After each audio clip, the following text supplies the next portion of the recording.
మికన్. ఒక కుటుంబాన్ని నడిపేటువంటి మనకే పజిల్స్, ప్రహేళికల్ లాంటి సమస్యలు ఉంటాయి. ఒక రాష్ట్రాన్ని నడుపుతున్న వ్యక్తికి ఎన్నుంటాయో నాకు తెలుసు, నాకేమీ తెలియని విషయం కాదు. ప్రహేళికలు అన్నీ పజిల్స్, ఆర్థికమైనవి, మానసికమైనవి, శారీరకమైనవి, పార్టీ పరంగా ఉండేవి, ప్రభుత్వ పరంగా ఉండేవి, ప్రజల పరంగా ఉండేవి, అనేక రకాలు ఉంటాయి. వాటిని ఛేదించడానికి ఉపాయం ఏమిటంటే రాలిన ఆకు మేల్పసిడి రాగముగా చిగురించు.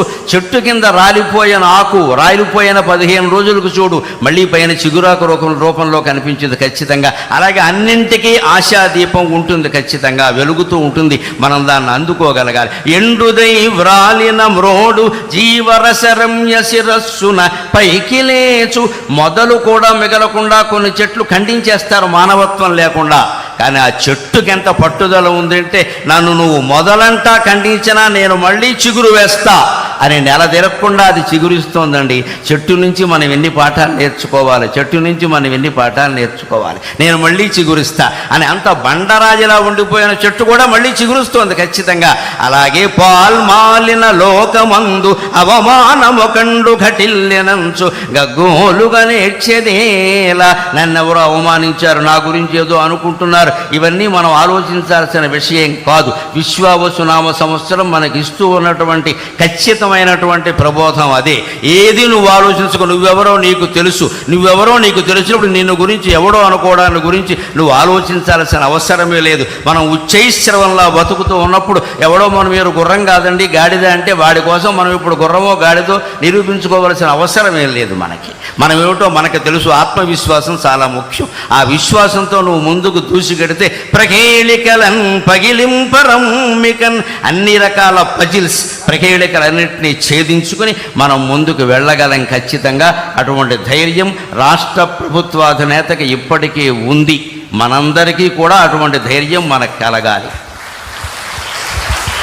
ఆయన ధైర్యమే ఆయనకి శ్రీరామ రక్ష, ఆయన ధైర్యమే మనకి శ్రీరామ రక్ష.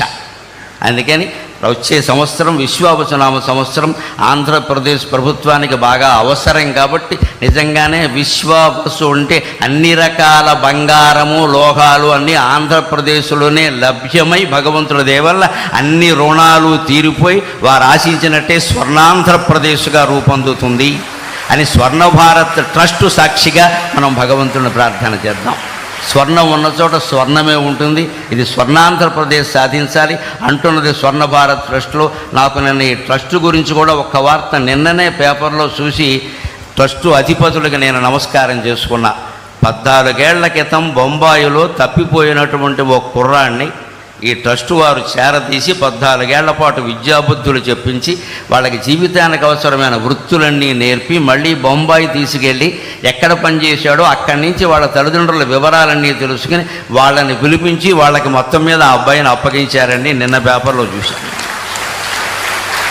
అందుకని మా అమ్మాయి ఇలాంటిదైనా దీపగారిని నేను ఆశీర్వదిస్తూ ఉన్నాను. నిజంగా ఇంత ట్రస్టు నడుపుతూ ఇంతటి మంచి కార్యక్రమాలు చేస్తూ నేను చూసి ఈ ట్రస్టు ఇంత గొప్పదా, దీనిగా నేను వెళ్ళబోతున్నదేని నేను చాలా సంతోషించాను. నిజంగా దీన్ని ఆదర్శంగా తీసుకుని మనం స్వర్ణాంధ్రప్రదేశ్ నిర్మాణానికి ఎంత చేయాలో అంతా చేద్దాం. ప్రభుత్వానికి పూర్తిగా సహకరిద్దాం అన్ని విధాల.